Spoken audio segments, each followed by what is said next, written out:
বিশ্বকাপে বাংলাদেশ অনূর্ধ্ব-19 দল সাফল্য পেয়েছে বেশ কয়েকবার। তার মধ্যে সবচেয়ে বড় শিরোনামটা 2020 সালে চ্যাম্পিয়ন তকমা পাওয়া। তবে সেটাই কি অনূর্ধ্ব-19 দলের সেরা সাফল্য? 2016 সালে তৃতীয় স্থান দখল করে নেওয়া কিংবা 2006 সালে পঞ্চম হওয়াও তো আছে এই তালিকায়। যদিও দাঁড়িপাল্লায় মাপতে বসলে ওজনটা 2006 সালের সাফল্যটাকেই যে এগিয়ে রাখবে।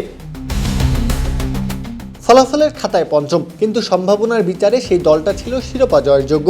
ঘড়ি কাটার সময়টা তখন বাংলাদেশ ক্রিকেটের পক্ষে ছিল না, পায়ের মাটি যে শক্ত হয়নি তখনও।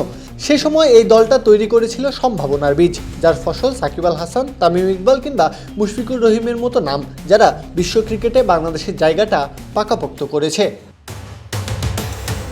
2006 অনূর্ধ্ব-19 বিশ্বকাপে বাংলাদেশের গ্রুপ ছিল চ্যালেঞ্জিং। প্রতিপক্ষ পাকিস্তান, নিউজিল্যান্ড ও উগান্ডা।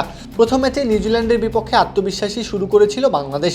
পাকিস্তানকেও গ্রুপ পর্বে নাস্তানাবুদ করে ছাড়ে বাংলাদেশ দল। বোঝা যাচ্ছিল এই দলটা আর 5টা দলের মতো নয়।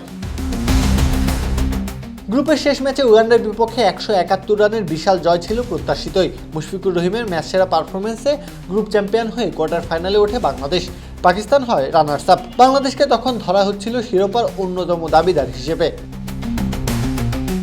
তবে সেটা আর হয়ে ওঠেনি। কোয়ার্টার ফাইনালে ইংল্যান্ডের কাছে পরাজয়ের স্বাদ পেতে হয়েছিল উঠতে থাকা বাংলাদেশকে। তবু বাংলাদেশের গল্পটা আলাদা, কারণ ট্রফি না জিতেও এই দলটাই বাংলাদেশ ক্রিকেটকে দিয়েছে তার সবচেয়ে দীর্ঘস্থায়ী 3 স্তম্ভ। তাই ফলাফলের খাতায় পঞ্চম হলেও ইতিহাসের পাতায় 2006 সালের অনূর্ধ্ব-19 দলটা বাংলাদেশের কাছে এক চ্যাম্পিয়ন ব্যাচ, যাদের হাত ধরেই বদলে গেছে দেশের ক্রিকেটের ভাগ্য। প্রত্যহ কাব্য, খেলা 71।